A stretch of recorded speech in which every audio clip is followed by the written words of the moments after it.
Sa isang malayong kaharian, may isang magandang dilag na nagngangalang Cinderella.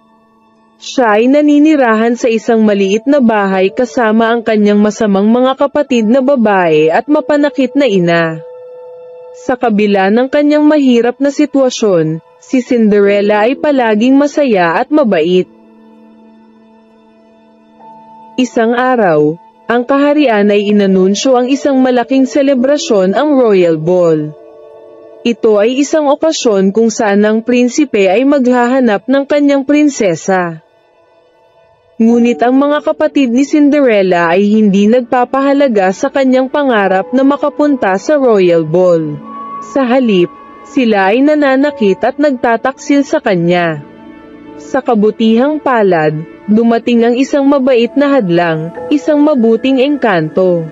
Tinulungan si Cinderella upang magkaroon ng magandang damit at sapatos, at pinayagan siyang dumalo sa Royal Ball. Sa pagdating ni Cinderella sa Royal Ball, hindi siya nakilala ng kahit sino.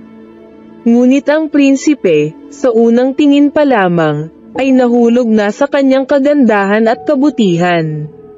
Nagtagumpay si Cinderella sa pag-akit sa puso ng prinsipe.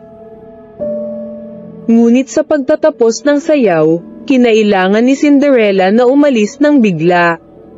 Iniwan niya ang isang nakaipit na sapatos, ang tanging pambansang sapatos.